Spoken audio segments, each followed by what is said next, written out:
to play Michael Kosta and the Detroit Pistons. Yep. Congratulations on everything that fine team is doing. Yeah.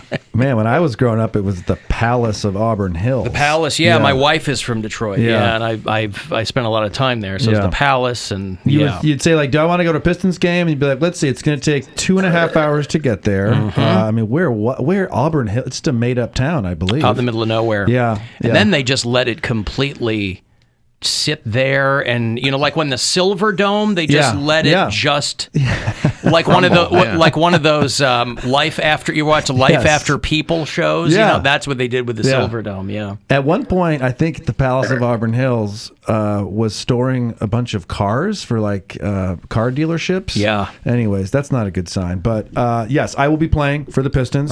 Congratulations. I have a lot of effort on defense. I'm not a big scorer, and I am happy to pass the ball. So cool. That's why there's no Sunday show at Hilarities. Correct. It's tonight, it's tomorrow, and then he's off to the little season. I haven't been to the Sunday show. With Michael? Not with Michael. Yeah. It's my crowd work show. So you Joke's just on you. slip that in there. Slip that in there. You know what else there is? There's a show tonight and tomorrow with me. Be ringing the bell, please. Yeah. Thank you so Michael much. Costa at Hilarities. That's right. PickwickandFrolic.com for the details. You're from Ann Arbor, though? I'm from Ann Arbor. Then I went to L.A., and New York, and L.A., and New York. And I'm look. What am I trying to say here? I'm Midwest. Okay, like you tell people here you're from Ann Arbor, and they spit on your face, Yeah. and they go, Bo Schembechler, and you're like, hey, I didn't play football for Michigan. Right. Okay, I played collegiate tennis at Illinois.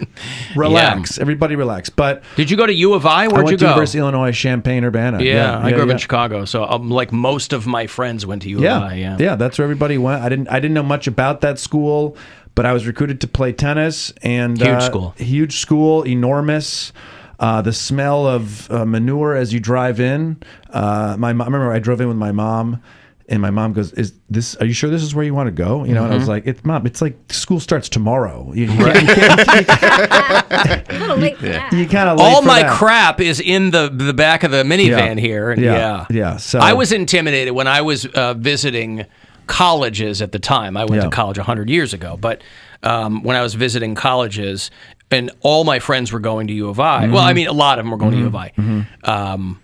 It was so big. It was just, it was intimidating to me. And I was like, I don't know about this. There was a whole fraternity thing. And were you a frat guy? I was not a frat guy. And it was, fortunately, I had a small group of friends who play, I was on the tennis team, not trying to brag or anything. I've mentioned that 3 or 4 times now. But Michael, did you play tennis? Oh my God. What? Hi, Mary. I did play tennis. Hi. And so that was not, but it's so big. What is college now? What is gender? What are seasons? What is tennis? What is all this? Seriously, what is tennis? I don't know what the... Why am I going to school with 60,000 other kids, all of which don't know what they want to do, are taking loans out? I mean, what is all this? What is it all? But also, there are so many conversations now about what college has become. Yeah. I mean, we're only half joking about that. Yeah. But it really always has been that way. So I'm curious what shifted in people's brains. Yeah. Was it just like the natural decline of so many things, Yeah. or what? Because college was always that. Yeah. You came out with... I just paid off my student loans last year. I know that. And I graduated in 93.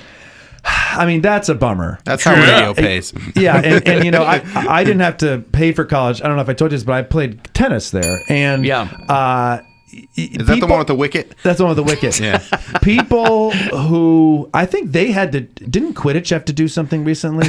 They had to change the name. Oh. Because it's actually becoming a serious sport. Yeah. And they had to technically change their name because this whole time they've just been ripping off of Harry Potter. Right. So this is an interesting story. Serious in air quotes. How do they get the brooms to fly? Yeah.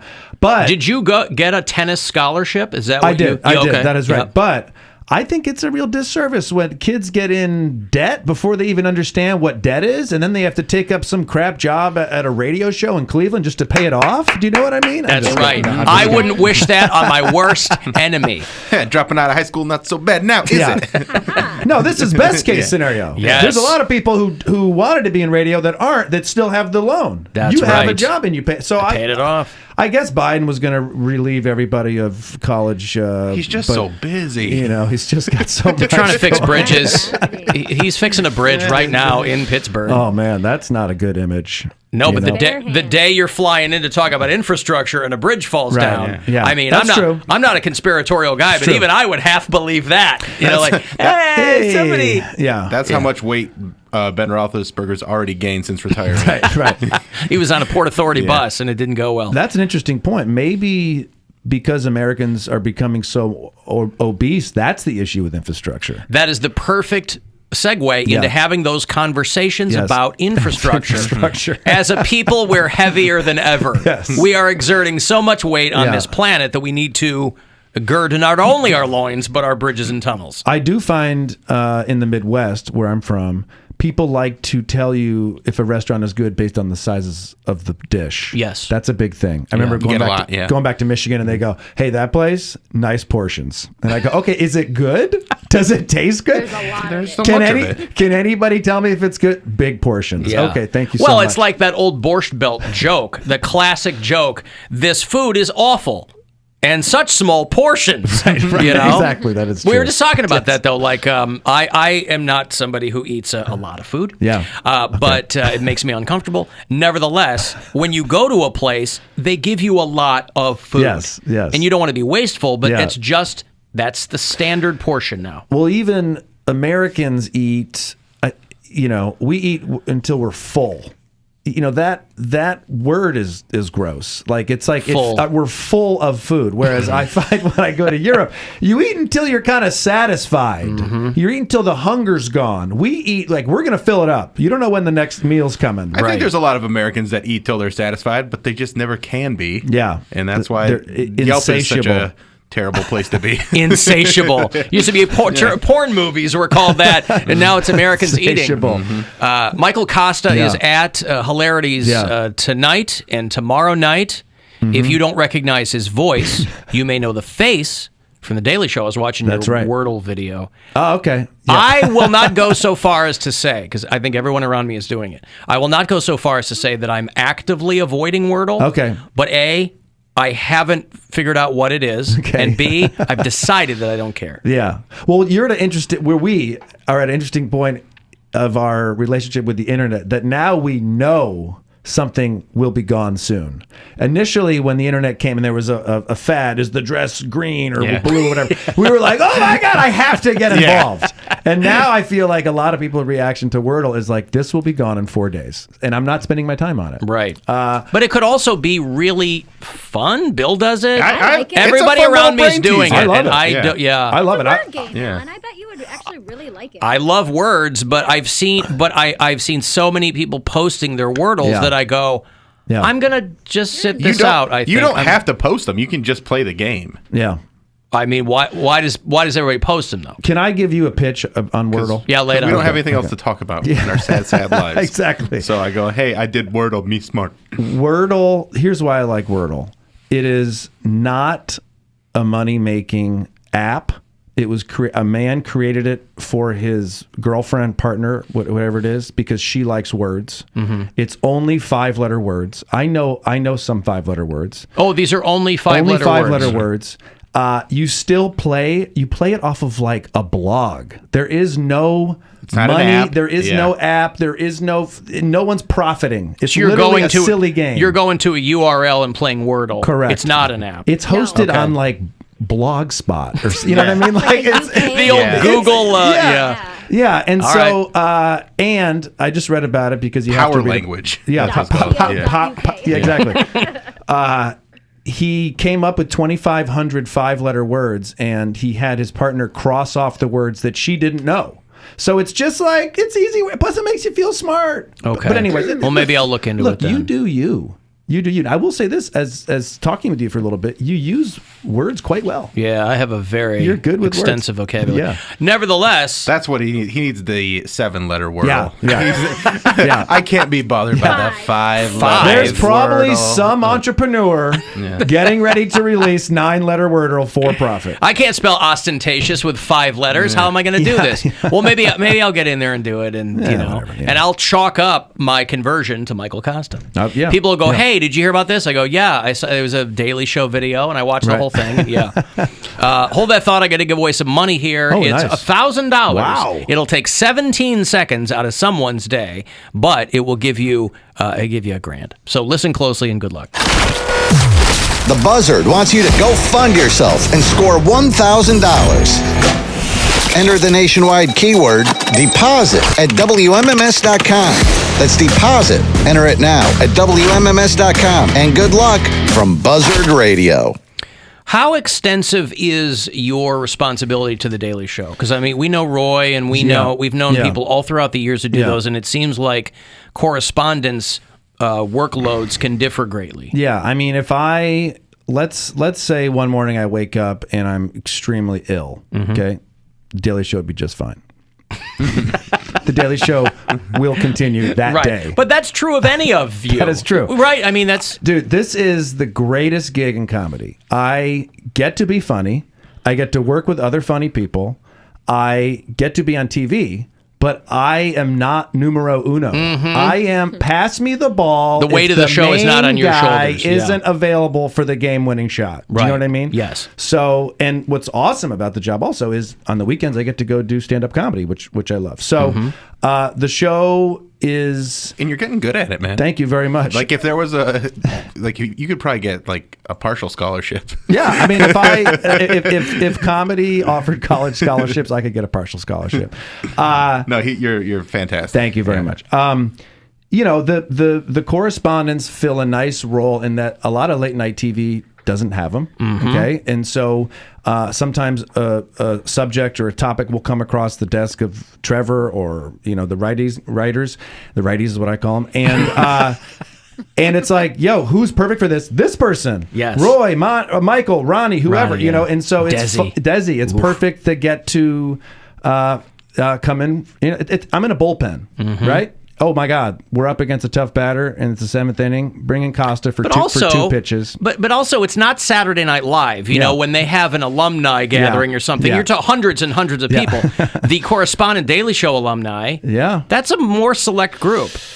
That's pretty cool. All the people who have gone through that, it's unbelievable when you look at the list. Your name's etched into that list. Yeah. I mean, I'm proud of that, and I did a lot of bar gigs and a lot of bowling alley gigs for $32. Even the check bounces, and I didn't really do that well, anyways.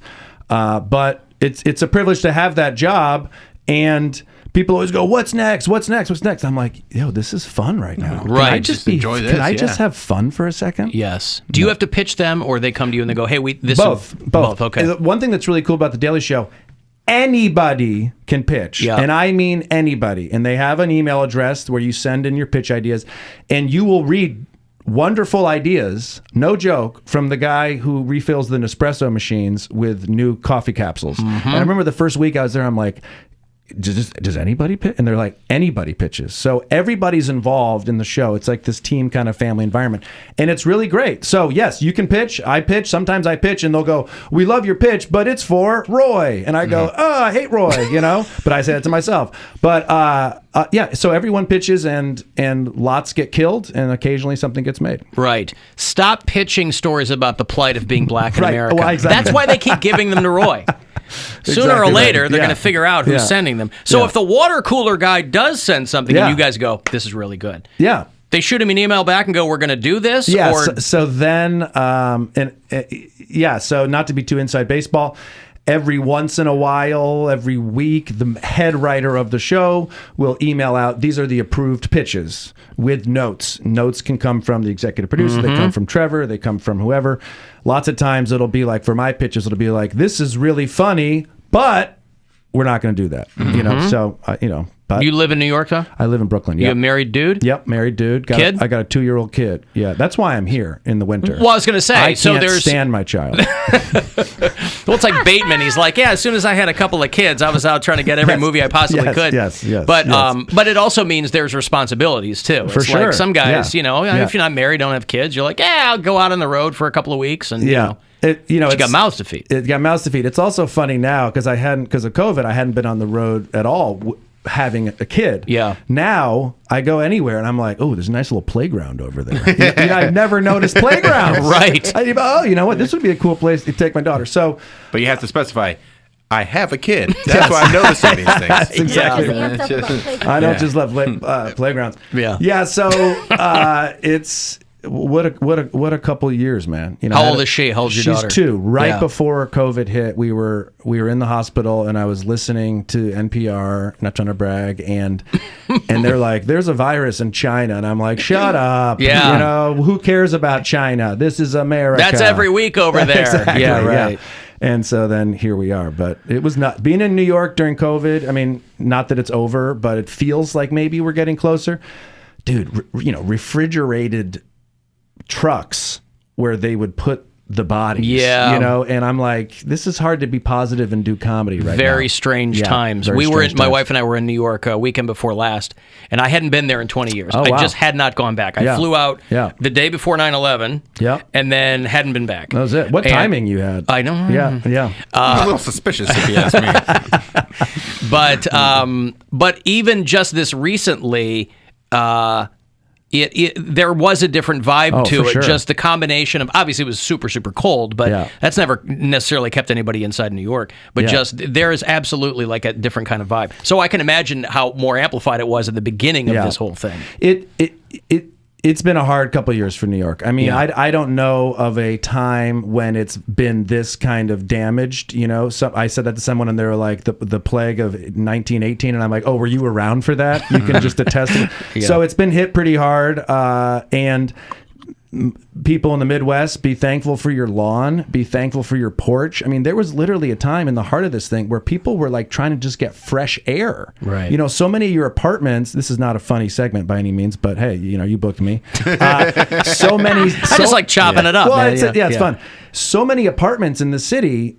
You know, you don't get fresh outside air for your furnace or for you know, it's all just kind of recycled indoor air. So this is the subway. This is your apartment. You're in a building of 12 apartments, and there's no fresh air coming in. Yeah. And I'm laughing, being from Ann Arbor, going, oh my God, like, do we want to have dinner on the screened-in porch, on the back porch? You want to go down to the tennis club? It's just, it's like. This is a good place to be. Yeah, when we were visiting, we were hanging out with our friend who lives in the East Village, and he has to climb through his front window to get to the terrace. Yeah. There's not a door or anything. He's got a little stool, and he slides the window and climbs out. And many New Yorkers call it a terrace, and it's really a fire escape that is totally illegal to do what he's doing, and that's okay, you know.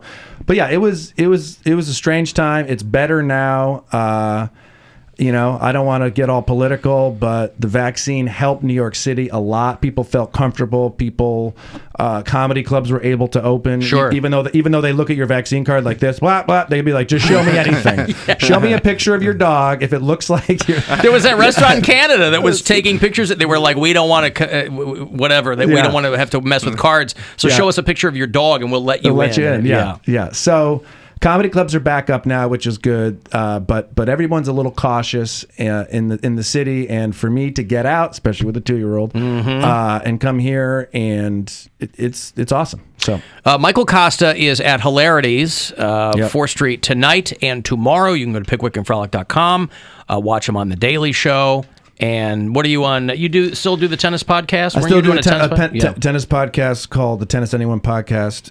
I did a piece for The Daily Show. Do I have 1 second? You do. I did a piece for The Daily Show about the city of Toledo.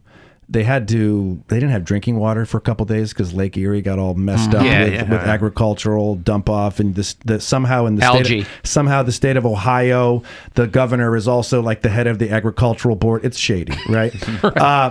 But this law firm in Toledo passed a Bill of Rights for Lake Erie. Yeah. Turned Lake Erie into a person, so now you cannot pollute it. Right. Anyways, I always loved this piece. I love that it at least tried to protect the Great Lakes. And of course, like 4 people watched it. So if you want to watch it, it's on YouTube, and just Google like Michael Costa Lake Erie, and it's all about Lake Erie. Daily Show Toledo or whatever. Yeah. All right, beautiful. Yeah. Well, it's good to see you. Thanks for coming in, man. Thanks for having me. I appreciate it. All right, we'll take a break. The Alan Cox Show on 100.7 WMMS. When your bank account is